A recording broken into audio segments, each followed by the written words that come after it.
Hello friends, welcome to science magnet. दोस्तों कैसे हैं आप लोग सभी। आई होप सभी बहुत अच्छे हैं, शानदार हैं, जानदार हैं।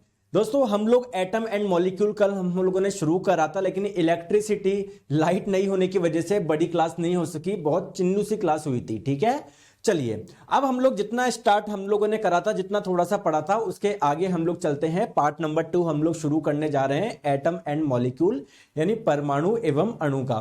दोस्तों एटम के बारे में हम लोगों ने क्या चीज देखी थी यार, कोई भी मैटर हो, कोई भी पदार्थ होता है ना, वो बहुत छोटे छोटे पार्टिकल से मिलकर बना होता है, जिसे हम लोगों ने क्या नाम दे दिया था, एटम नाम दे दिया था, हिंदी में परमाणु नाम दे दिया था। लेकिन अभी हमको और कुछ भी नहीं पता कि एटम के अंदर क्या होता है, हमको बस ये लगता है कि पदार्थ जो है ना वो बहुत छोटे छोटे पार्टिकल से मिलकर बना हुआ है, जिसको हमने एटम नाम दिया। चलो दोस्तों, मैंने आप लोगों को एक चीज और बताई थी कि हम लोग एलिमेंट क्या होता है और कंपाउंड क्या होता है, इसमें डिफरेंस जानते हैं ना। अरे जानते हो नहीं जानते। जैसे ये आप लोगों का क्या है, कंपाउंड है, यौगिक है। ये आपका NaCl क्या है, ये भी सर एक कंपाउंड है, यौगिक है। H2O क्या है, ये भी एक कंपाउंड है, यौगिक है। तो जब 18वीं शताब्दी के अंत में हमको पता पड़ गया कि कंपाउंड होता क्या है, तो हमारे अंदर एक दिलचस्पी जागी। क्या, हम लोग ये चीज जानने में इंटरेस्ट थे कि एटम कैसे मिलके कंपाउंड बनाते हैं। एक्चुअली में जो एलिमेंट होते हैं, तत्व होते हैं, वो कैसे कंबाइंड होते हैं, वो कैसे संयोजित होते हैं, समझ में आ गया। इस चीज में हमारा क्या है, इंटरेस्ट है कि एक्चुअल में केमिकली कंबाइंड कैसे होते हैं, ये जुड़ते कैसे हैं। ठीक है, तो दोस्तों इसके लिए हमारी जो प्रॉब्लम है वो जो सॉल्व करी, वो किसने करी, एंटोनी एल लेवोजियर ने करी। इन्होंने बोला कि देखो मैं तुम्हें दो चीज बताता हूं। इन्होंने बोला मैंने इतनी सारे कंपाउंड को देखा है कि कंपाउंड फॉर्म कैसे होते हैं, वो बनते कैसे। मैंने वहां पर सब जगह दो चीज नोट करी है। क्या, एक तो law of conservation of mass, द्रव्यमान के संरक्षण का नियम, और एक है आप लोगों का स्थिर अनुपात का नियम। दोस्तों इन दोनों नियम से हम लोग समझ सकते हैं, हम लोगों को यह जानकारी हो जाएगी कि कैसे आप लोगों के कंपाउंड यानी यौगिक बनते हैं, है ना। केमिकली कंपोजिशन कैसे होता है ना, कैसे संयोजन होता है। समझ में आ गया। ठीक है, चलिए दोस्तों सबसे पहले हम लोग समझते हैं कंजर्वेशन ऑफ मास, द्रव्यमान संरक्षण का नियम। क्या है ये नियम, आइए हम लोग समझते हैं। दोस्तों ये नियम जो दिया था वो किसने दिया था, देखो ये दोनों ही नियम जो दिए गए थे वो एंटोनी एल लेवोजियर के द्वारा दिए गए थे। सबसे पहले बात कर रहे हैं sir, law of conservation of mass यानी द्रव्यमान के संरक्षण का नियम क्या है। बहुत सिंपल है। जैसे मान लो, एक छोटी चीज आप लोग ध्यान से समझो।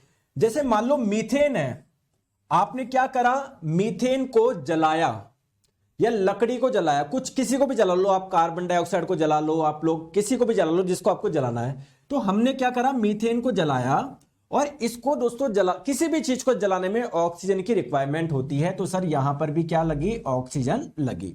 ठीक है, और जब कोई चीज जलती है, कोई हाइड्रोकार्बन जलता है तो क्या बनता है, कार्बन डाइऑक्साइड गैस बनती है, साथ में कुछ वाटर वेपर भी आप लोगों की बन गई। ठीक है, आप लोग दोस्तों ध्यान से देखोगे तो क्या मैं बोल सकता हूं, क्या मीथेन और ऑक्सीजन से क्या बन रहा है, क्या बन रहा है, कार्बन डाइऑक्साइड और वाटर। यानी अगर मैं आपसे पूछूं CO2 और वाटर बन कैसे रहे हैं, किसके कॉम्बिनेशन से बन रहे हैं, कौन कंबाइंड होके, कौन संयोजित होके ये दो चीज बना रहे हैं, आप लोग बोलोगे सर मीथेन और ऑक्सीजन जुड़ के ये काम कर रही है। दोस्तों हमने यहां पर एक चीज नोट करी, क्या, हमने जैसे मीथेन लिया था 16 ग्राम, ठीक है ना, इसके लिए जो ऑक्सीजन लगी वो 64 ग्राम लगी थी। ठीक है, जो कार्बन डाइऑक्साइड गैस बनी वो 44 ग्राम बनी, और जो स्टीम बनी वो 36 ग्राम बनी। तो यहां पर अगर आप लोग ध्यान से देखोगे, लेफ्ट का टोटल द्रव्यमान देखोगे तो कितना आ रहा है, कैलकुलेशन करके देखो सर 80 ग्राम आ रहा है। यहां पर कितना आ रहा है सर, यहां पर भी 80 ग्राम आ रहा है। तो ये नियम ये बोलता है कि जब भी कोई रिएक्शन से आपका कोई पदार्थ बनता है, ध्यान से समझो मैं क्या बोलना चाह रहा हूं, जब भी आपके रिएक्शन से कोई पदार्थ बनता है ना, तो देखो जो इसको बोलते हैं रिएक्टेंट यानी अभिकारक, और इनसे क्या बना है, ये बना है, इसे बोलेंगे प्रोडक्ट यानी उत्पाद।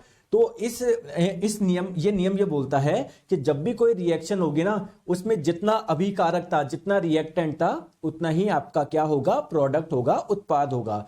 कुल मिला के हमको लग रहा था 80 ग्राम से कुछ 100 ग्राम हो जाएगा, या 80 ग्राम से 40 ग्राम ही रह जाएगा, तो जो द्रव्यमान है ना वो कांस्टेंट रहेगा, ना ही आप लोग इसको बना पा रहे, ना ही आप लोग इसको नष्ट कर पा रहे। ये पहला नियम है जो एंटोनी एल लेवोजियर ने दिया। उन्होंने बोला कि यार मैं एक चीज समझ सकता हूं कि जब भी कोई चीजें नई चीज बनती है ना तो ये चीज हमेशा फॉलो होगी। समझ में आ गई क्या? पहला पॉइंट समझ में आया? कुछ भी दिक्कत नहीं, बहुत बेसिक है। चलो दोस्तों, दूसरा नियम है आपका लॉ ऑफ कांस्टेंट प्रोपोर्शन, स्थिर अनुपात का नियम। ठीक है, एक्चुअली में दोस्तों इसकी एग्जैक्ट डेफिनेशन किसने दी थी, कई बार एग्जाम में पूछा जाता है, तो ये दी थी दोस्तों जोसेफ प्राउस्ट ने। ठीक है, जोसेफ प्राउस्ट ने एक आपको एग्जैक्ट डेफिनेशन दी। क्या दी? इन्होंने बोला कि किसी भी केमिकल सब्सटेंस में, यानी किसी भी रासायनिक पदार्थ में जो तत्व होते हैं ना हमेशा द्रव्यमान द्वारा निश्चित अनुपात में मौजूद होते हैं। सर मुझे नहीं आया समझ में, कोई बात नहीं, आपको नहीं आया।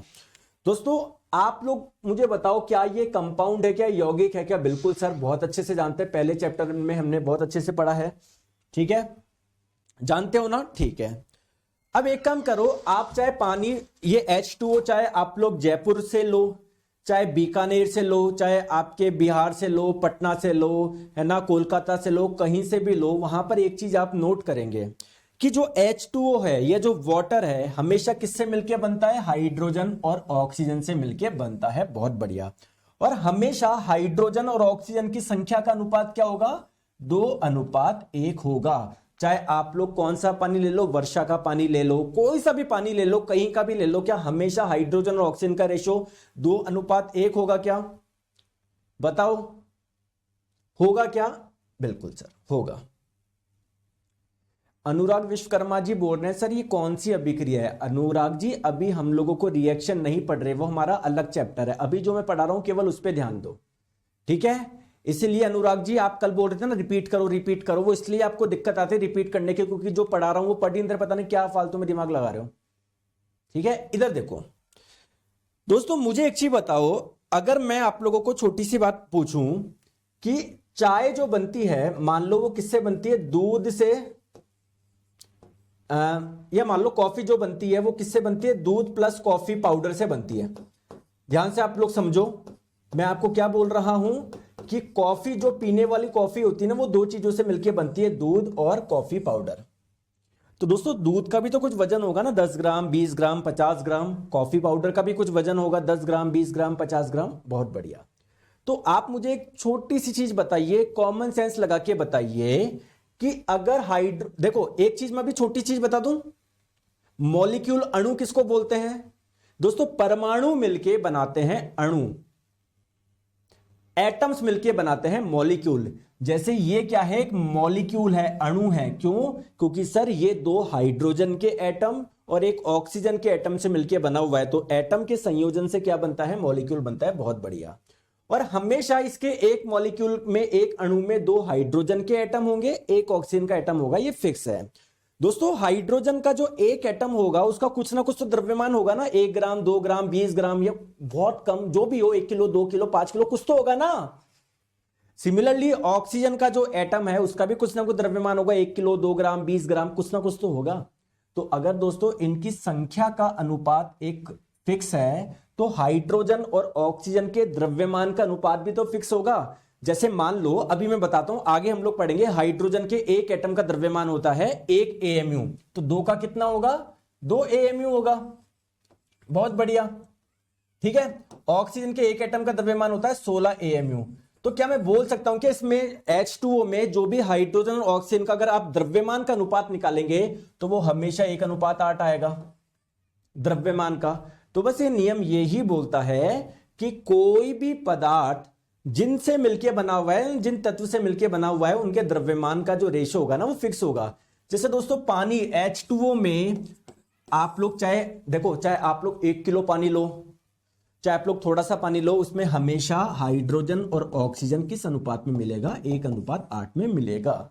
अब ये एटम का जो मास होता है, परमाणु का द्रव्यमान होता है, ये क्या, अभी मैंने 1-2 टर्म यूज करे थे, इसको आगे पढ़ेंगे ना, अभी बस इतना सा थोड़ा सा ध्यान रखो। ठीक है, आ जाओ। ठीक है, आ जाओ, चले आगे, चले आगे। दोस्तों आप मुझे बताओ कि मैटर, कोई भी पदार्थ बहुत छोटे छोटे पार्टिकल से मिला होता है, इसे क्या बोलते हैं? एटम बोलते हैं, परमाणु बोलते हैं। बहुत बढ़िया। दोस्तों आपको एंटोनी एल लेवोजियर साहब ने दो चीजें बता दी, जिससे आपको यह भी पता पड़ गया कि कैसे आप लोगों के रिएक्शन कैसे होती है, कैसे आप लोगों के केमिकल कंपोजिशन होता है, रासायनिक संयोजन कैसे होता है, थोड़ा सा आइडिया आप लोगों को ये पता पड़ गया। लेकिन दोस्तों एटम के बारे में हमको और ज्यादा जानकारी नहीं थी। लेकिन दोस्तों जॉन डाल्टन साहब का दिमाग यहां पर चला।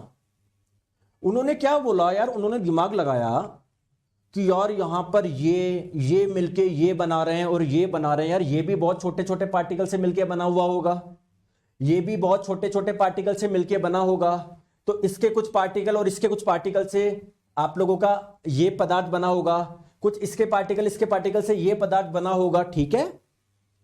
लेकिन हमको बस यही पता था कि पदार्थ का सबसे छोटा पार्ट, पदार्थ जिन कणों से मिलकर बना हुआ उसे इसको एटम बोलते हैं, परमाणु बोलते हैं, इससे ज्यादा जानकारी नहीं थी। लेकिन दोस्तों जब ये चीजें बताई तो फिर एक व्यक्ति थे जिनका नाम था जॉन डाल्टन। इन्होंने बताया आओ मैं तुम्हें एटम यानी परमाणु के बारे में और बातें बताता हूं।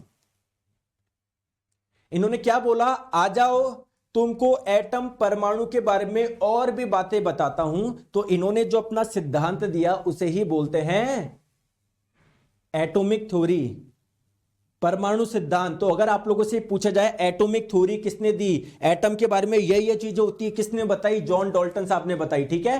तो हेडिंग आप लोग डाल लीजिए एटॉमिक थ्योरी, किसने दी थी, डाल्टन ने दी थी, इसलिए हम इसको डाल्टन एटॉमिक थ्योरी या डाल्टन का परमाणु सिद्धांत भी बोलते हैं।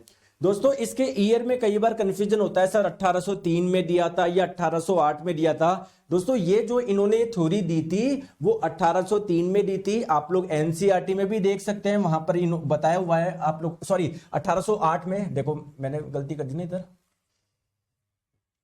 1808 देखो, इन 1808 he presented his atomic theory, ठीक है। तो 1808 में इनके द्वारा प्रेजेंट की गई थी, ठीक है, बहुत बढ़िया। चलो सर इन्होंने बताया क्या, तो इन्होंने बताया, मैं एटम के बारे में बहुत सारी चीजें बता रहा हूं आपको, चलो बताओ।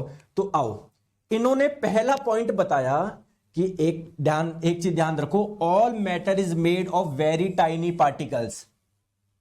कोई भी पदार्थ बहुत छोटे छोटे पार्टिकल से मिलकर बना होता है, जिसे हम लोग एटम बोलते हैं, परमाणु बोलते हैं। आप लोग बोलोगे कि सर ये बात तो हमको पहले से पता थी, लेकिन इन्होंने थोड़ी सी मॉडिफाई करके बताई इन्होंने भी वही कि हाँ यार पहले जो लोग बोल रहे थे वही है, एटम के बारे में कोई नया नहीं है। एटम के बारे में बिल्कुल सही बात है कि कोई भी पदार्थ बहुत छोटे छोटे पार्टिकल से मिलकर बना होता है, जिसे हम लोग एटम बोलते हैं, परमाणु बोलते हैं। इन्होंने ये बताया विच पार्टिसिपेट इन केमिकल रिएक्शन, कोई अभिक्रिया होती है ना उसमें वो भाग लेते हैं। जैसे अभी मैंने आपको एक एग्जाम्पल बताया था, मीथेन की अभिक्रिया जब आपने ऑक्सीजन से करवाई तो आपको कार्बन डाइऑक्साइड मिला प्लस वाटर मिला। दोस्तों ये अलग पदार्थ है, ये अलग पदार्थ है, यानी ये अलग पार्टिकल से मिलकर बना हुआ है, ये अलग पार्टिकल से मिलकर बना हुआ है। CO2 एक अलग पदार्थ है, यानी ये अलग पार्टिकल से मिलकर बना हुआ है, तभी तो अलग है। ये H2O एक अलग पदार्थ है, यानी अलग पार्टिकल से मिलकर बना हुआ है। तो जरूर इसके जो छोटे छोटे पार्टिकल हैं वो इसके छोटे छोटे पार्टिकल के साथ में मिलकर एक नए प्रकार का पदार्थ बनाए होंगे ना। तो क्या मैं बोल सकता हूं कि इन्होंने बहुत प्यारी बात बताई कि सर जो एटम होते हैं ना वो केमिकल रिएक्शन में हिस्सा लेते हैं। अरे बताओ दोस्तों, यस बताओ, समझ में आ रहा है क्या? पानी पी लेता हूं थोड़ा सा।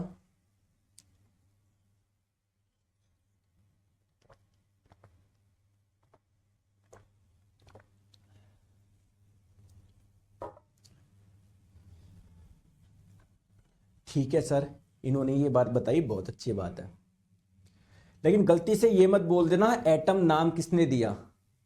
जॉन डाल्टन साहब दे देते हैं कहीं, नहीं बताओ एटम ये वर्ड किसने दिया था, एटम बताओ। कल बताया था ना मैंने, डेमोक्रिटस ने, ठीक है। अच्छा दोस्तों इन्होंने दूसरी बात बताई कि आइए मैं आपको एटम के बारे में एक बात और बताता हूं, क्या कि जो एटम्स होते हैं ना वो आर इंडिविजिबल पार्टिकल्स। मतलब जैसे ये जो एटम्स होते हैं ना, परमाणु होते हैं, इसको और डिवाइड नहीं कर सकते। ऐसा नहीं है एटम को और तोड़ा जा सकता है, ये सबसे छोटे हैं, ये इनडिविजिबल है। तो इसको आप लोग क्रिएट और डिस्ट्रॉय नहीं कर सकते कि कोई एटम है इसको और वो और टूट जाएगा किसी रिएक्शन में, नहीं। जो एटम्स होते हैं ना वो इंडिविजुअल होते हैं, उसको तोड़ा नहीं जा सकता। ठीक है, आ जाओ आ जाओ। नेक्स्ट हम लोग बात करते हैं सर इन्होंने और क्या बताया।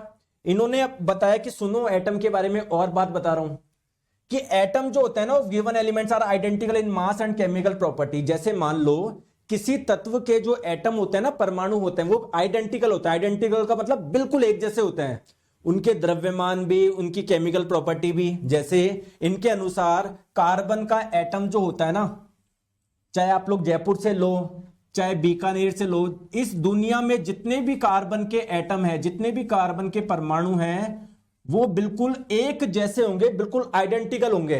जैसे अगर मान लो ये 1 ग्राम का है तो ये भी 1 ग्राम का, ये भी 1 ग्राम का, ये भी 1 ग्राम का, ये भी 1 ग्राम का। समझ गए बात को? ठीक है। और इनकी केमिकल प्रॉपर्टीज भी एक जैसी होगी।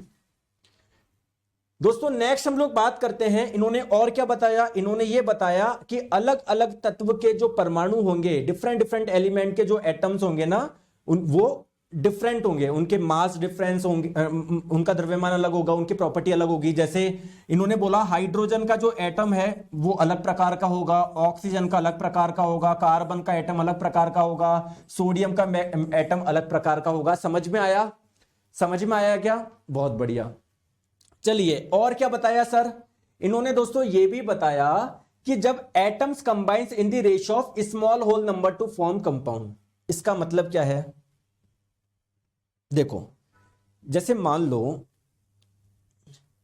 H2O आपने सुना है, आपने सुना है कि ये जो हाइड्रोजन और ऑक्सीजन कैसे कंबाइंड होते हैं, 2 हाइड्रोजन के एटम, 1 ऑक्सीजन का एटम। कभी आप दोस्तों ये क्यों नहीं बना, ऐसा क्यों नहीं बना? मानते हैं सर 1 ऑक्सीजन 2 हाइड्रोजन के एटम से जुड़ता है, चलो मान लिया सर, लेकिन सर ऐसा भी तो हो सकता था। नहीं दोस्तों, एटम हमेशा जो जोड़ेंगे ना वो बिल्कुल सिंपल उसमें मिलेंगे, सिंपल नंबर में, स्मॉल होल नंबर में। जैसे इससे सिंपल इसको क्या कर सकते हो, इसको आप काटोगे 2:1 आएगा ना, तो हमेशा स्मॉल नंबर्स में ही जुड़ेंगे। एटम को वो पसंद नहीं है कि भैया एक पदार्थ के बहुत सारे पार्टिकल दूसरे पदार्थ के पार्टिकल से मिल रहे हैं, बोले नहीं, वो कोशिश करते हैं हम कम से कम संख्या में मिले। समझ में आ गया क्या? आया समझ में? मजा आया ना? ठीक है। इन्होंने एक चीज और बताई, ठीक है, the relative number and kinds of atoms are constant in a given compound. मतलब ये तो बहुत सिंपल चीज है कि जैसे H2O है, ये एक यौगिक है, इसमें हमेशा हाइड्रोजन और ऑक्सीजन का जो अनुपात होगा वो फिक्स होगा, 2 हाइड्रोजन के एटम और 1 ऑक्सीजन का एटम होगा, चाहे H2O आप लोग कहीं पर भी देख लो। तो इन्होंने ये अपनी थ्योरी दी थी, आई होप आपको समझ में आ गया होगा। चलिए, लेकिन दोस्तों इनके थ्योरी सही थी क्या? इन्होंने एटम के बारे में जितनी बातें बताई सही थी क्या? सही है क्या? नहीं। आज के समय हम लोग जानते हैं एटम के अंदर प्रोटॉन भी होता है, न्यूट्रॉन भी होता है, इलेक्ट्रॉन भी होता है। इन्होंने बोला था कि वो सबसे छोटा होता है, उसको और डिवाइड नहीं कर सकते, लेकिन दोस्तों ये इनकी बात गलत थी। गलत थी ना, क्योंकि आज हमको पता है एटम स्मॉलेस्ट नहीं है, इसके अंदर और ये बहुत सारी चीजों से मिलकर बना हुआ है। ठीक है, क्लियर? बहुत बढ़िया। और मुझे कमियां बताओ, और क्या कमी लगती है आपको? देखो दोस्तों, इन्होंने बताया था कि किसी एलिमेंट के जितने भी एटम्स होंगे ना वो एक जैसे होंगे। जैसे इस दुनिया में हाइड्रोजन के जितने एटम्स हैं वो एक जैसे होंगे, लेकिन दोस्तों ये वाली बात भी गलत हो गई। क्यों? बाद में आगे चल के आइसोटोप समस्थानिक की खोज हुई। देखो 1H1, 1H2, 1H3 अभी हम लोग पढ़ेंगे आगे। तो कोई कोई हाइड्रोजन का एटम ऐसा था जो हल्का था, कोई कोई हाइड्रोजन का एटम था थोड़ा भारी था, कोई था थोड़ा और भारी। तो इन्होंने तो ये बताया था जितने भी एटम्स होंगे किसी तत्व के वो सारे एक जैसे होंगे, तो ये बात भी गलत साबित हो गई।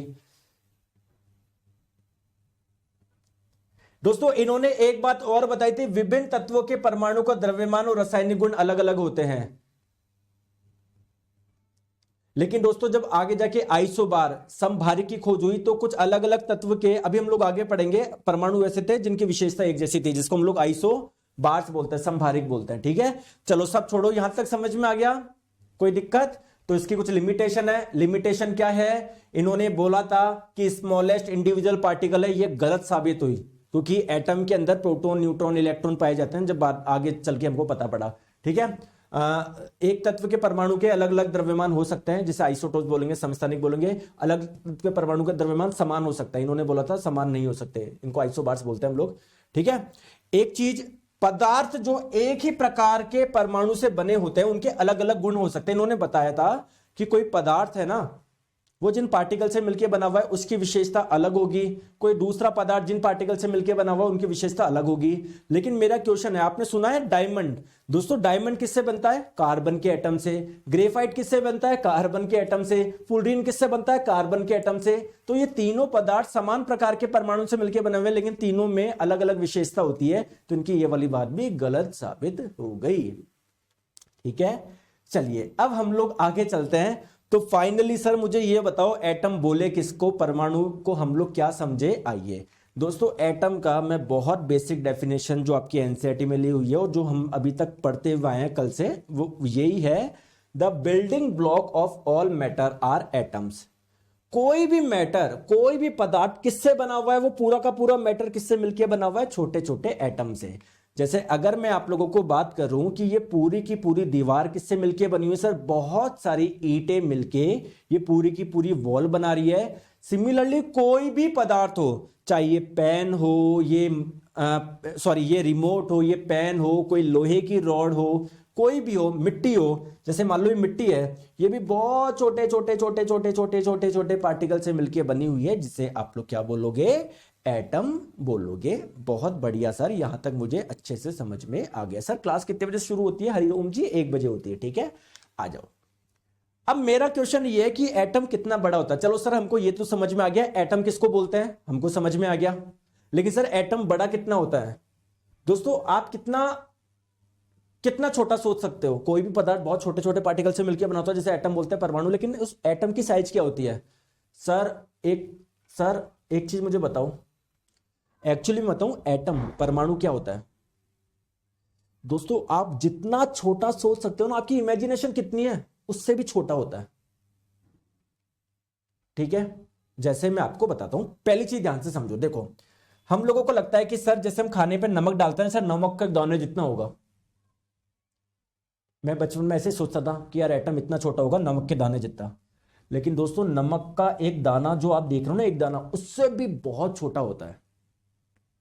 सर मुझे नहीं समझ में आ रहा कितना छोटा होगा, आप ही बताओ।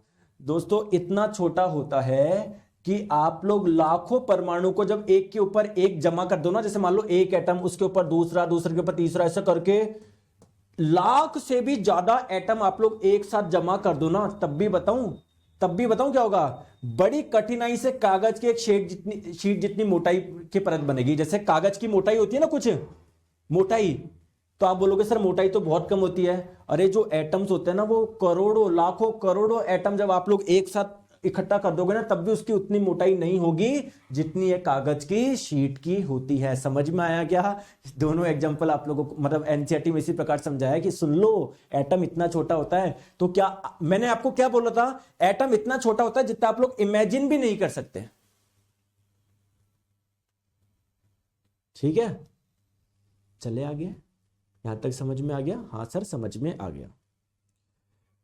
दोस्तों एक चीज ध्यान रखो, अगर आप लोगों से पूछा जाए एटम की रेडियस, जैसे मान लो एटम है, मान लो अभी तो बड़ा करके बता रहा हूं, एटम ये है दोस्तों, इस एटम की कोई ना कोई तो रेडियस होगी ना, कोई त्रिज्या होगी ना।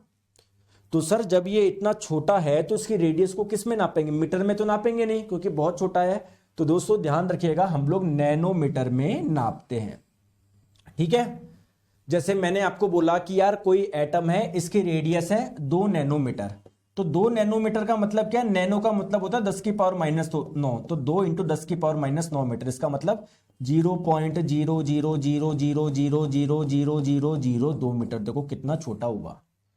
अब आपके मन में क्वेश्चन आएगा कि सर अभी रेलवे में क्वेश्चन पूछा, ये एनसीईआरटी में लिखा हुआ है कि परमाणु त्रिज्या को आप लोग नैनोमीटर में नापोगे। सर अभी रेलवे में क्वेश्चन पूछा गया था कि एटम की रेडियस को किस में नापेंगे? उसमें तो सर ऑप्शन नैनोमीटर था ही नहीं।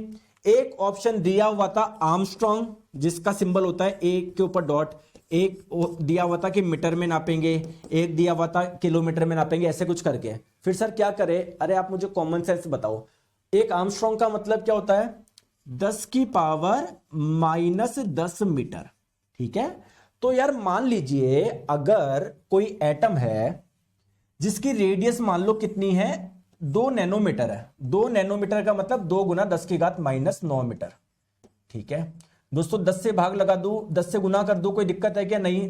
10 से गुना करोगे तो 2 क्या बन जाएगा 20, और 10 से भाग लगाओगे तो 10 की पावर -9 क्या बन जाएगा, 10 की पावर -10 बन जाएगा। तो दोस्तों इसको मैं 20 आर्मस्ट्रॉन्ग भी तो बोल सकता हूं, ठीक है।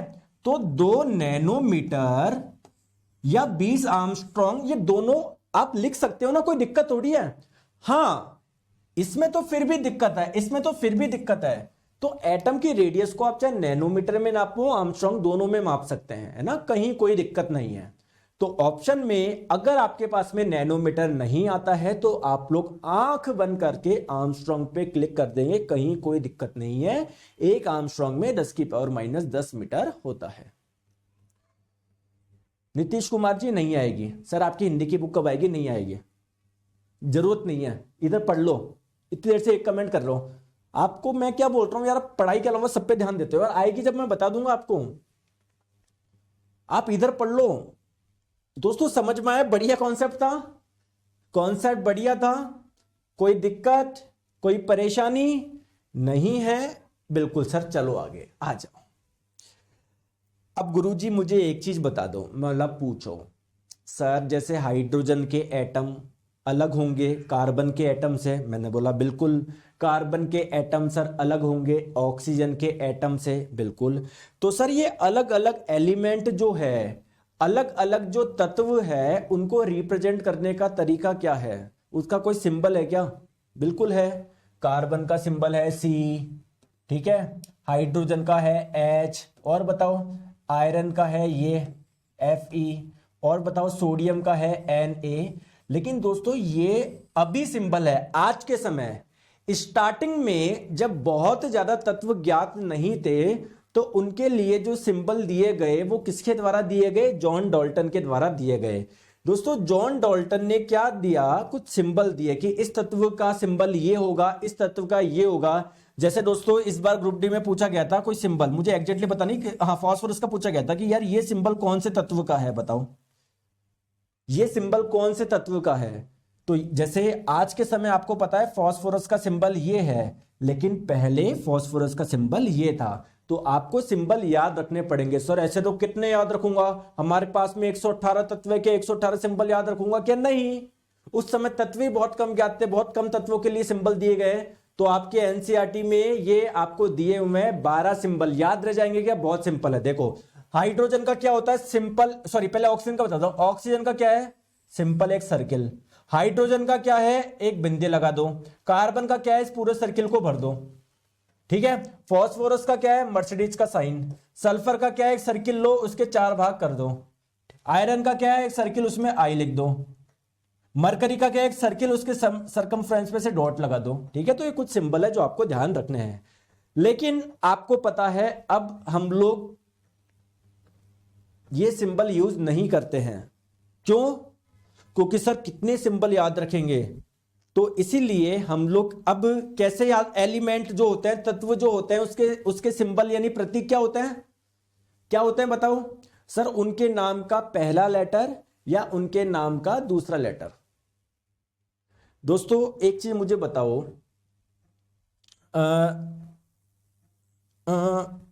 हाइड्रोजन का सिंबल क्या है, H, ठीक है। लिथियम का क्या है, Li। तो देखो उनके नाम का पहला लेटर या उनके नाम के स्टार्टिंग के 2 लेटर को हम लोग उनका क्या बना देते हैं, सिंबल बना देते हैं। कार्बन का क्या है, C है, बहुत बढ़िया। दोस्तों मेरा एक क्वेश्चन है कि कॉपर का सिंबल क्या है, कॉपर का सिंबल है Cu। क्यों सर, कॉपर की स्पेलिंग तो होती है COPPER, फिर सर सिंबल ये क्यों हुआ, क्योंकि दोस्तों CO सिंबल ले गया आपका कोबाल्ट। तो सर इसका Cu क्यों दिया गया, आइए मैं आपको बताता हूं। दोस्तों बर्जिलियस ने सजेशन दिया था ये कि यार जो भी आप लोगों के सिंबल है ना वो उनके नाम के पहले लेटर या स्टार्टिंग के 2 लेटर से आप बना लो। जैसे कार्बन का सी बना लिया, कैल्शियम का CA बना दिया, जिंक का आप जैसे और मैं आपको बताऊं सेलेनियम का SE बना दिया, क्रोमियम का CR बना दिया, क्लियर, फ्लोरीन का F बना दिया। बहुत बढ़िया, ठीक है दोस्तों। कुछ तत्व जिनके नाम में दिक्कत आ रही थी उनका नाम कैसे दिया गया? जैसे आपने सुना होगा जो कॉपर है आप लोगों का, कॉपर का सिंबल क्या होता है? Cu होता है। क्या आप लोगों को पता है क्या? क्यों? क्योंकि एक्चुअली में कॉपर की जो खोज हुई थी ना वो साइप्रस नामक जगह से हुई थी, तो इसी से इसका सिंबल क्या रख दिया? Cu रख दिया। ले भाई ठीक है, तो इसका एक अलग सिंबल रख दिया। दोस्तों आपको पता है गोल्ड का जो सिंबल है, सॉरी ये गोल्ड, ये जो तत्व की खोज हुई थी इसका नाम गोल्ड क्यों रखा? क्योंकि दिखने में गोल्ड जैसा था इसलिए इसका नाम गोल्ड रख दिया है ना। तो कुछ इंटरेस्टिंग चीज थी जो मैंने आप लोगों को बताने की कोशिश करी, ठीक है। क्लियर है दोस्तों? सर आज के समय क्या है, अब आपको बताया सर अगर आने वाले टाइम में कोई नए तत्व की खोज हुई तो सर उसका नाम कौन रखेगा? सर मैंने खोज करी, मैं मेरा नाम रख दूं क्या नीरज और उसका सिंबल रख दूं क्या NE? नहीं। आज के समय दोस्तों IUPAC है, यानी international union of pure and apply chemistry, जो कि एक इंटरनेशनल क्या है ऑर्गेनाइजेशन है। अगर कोई भी नए तत्व की खोज होती है तो पहले वो रिसर्च करते हैं, फिर वो उसका नाम रखते हैं, वो उसका सिंबल रखते हैं। ये आपको NCERT में लिखी ये पूरा पॉइंट दिया हुआ है दोस्तों। NCERT के लाइन बाय लाइन क्वेश्चन आते हैं आपके। तो दोस्तों आई होप आपको समझ में आ गया होगा। आज के लिए हम लोग इतना रख ले, आज के लिए इतना रख ले, ठीक है। तो मैंने आपको क्या बताया आज और कल की क्लास में एटम क्या होता है। देखो अभी हम बहुत बेसिक से पढ़ रहे हैं, तो अब आप लोगों को समझ में आ गया हां सर एटम क्या है। अब हम लोग अंदर का एटम के अंदर देखेंगे, एटम के अंदर क्या पाया जाता है। प्रोटॉन होता है, न्यूट्रॉन होता है, इलेक्ट्रॉन होता है, किसने बताया, कौन कहां पर होता है, क्या होता है। एटम का वजन कैसे निकाले सर, 1 ग्राम है, 2 ग्राम है, ठीक है दोस्तों। आपने पहला चैप्टर अच्छे से पढ़ लिया। पहला चैप्टर अगर आपने अच्छे से पढ़ लिया तो उसका टेस्ट भी लगा लिया क्या?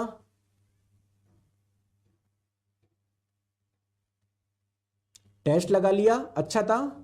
गुरुजी एक चीज बताओ हुआ, ज्यादा टाइम तक याद कैसे करें? एक ही तरीका है दोस्तों, रिवीजन करो, और कोई गोली तो है नहीं इसकी। रिवाइज करो, सब भूलते हैं, मैं भी भूलता हूं। अगर पढ़ाऊं नहीं 5 महीने 6 महीने तो मैं भी भूल जाऊं यार। टेस्ट लगा दिया था, पहले चैप्टर अच्छे से समझ में आ गया, टेस्ट बढ़िया था ना। हर एक क्वेश्चन अगर आप बना लोगे, अगर आपने पूरी क्लास को देखी है, पूरी चारों क्लास को, ठीक है। तो वैसे अपनी सैटरडे को क्लास होती नहीं है, लेकिन मैंने सैटरडे को इसलिए लगाई क्योंकि दोस्तों कल हमारी लाइट जाने की वजह से क्लास नहीं हो पाई थी, है ना। तो अच्छे से पढ़ाई करो, मैं आपको विश्वास दिलाता हूं पूरा आपके साइंस में 100% मार्क्स आएंगे। लेकिन मेरी रिक्वेस्ट है जैसे मैं पढ़ा रहा हूं वैसे आप लोग पढ़ो। पवन कुमार जी बोल रहे सर आज 30 मिनट का क्लास क्यों है? मैं आपको बता रहा हूं मंडे टू फ्राइडे होती है, सैटरडे का ऑफ होता है, लेकिन कल इलेक्ट्रिसिटी जाने की वजह से अपनी क्लास 20 मिनट ही हो पाई थी, इसलिए बाकी की जो मैंने क्लास है वो आज करवा दी, ठीक है। ओके दोस्तों, थैंक यू सो मच। हम लोग मिलेंगे मंडे को पेड क्लास में दोपहर 1 बजे, ठीक है। चलिए, संडे की छुट्टी रहती है, संडे को आप लोग बढ़िया रिवाइज करो। Okay, thank you so much. और कोई भी दिक्कत आए इस नंबर पे आप लोग संपर्क कर सकते हो 7374019437, ठीक है दोस्तों। Thank you so much.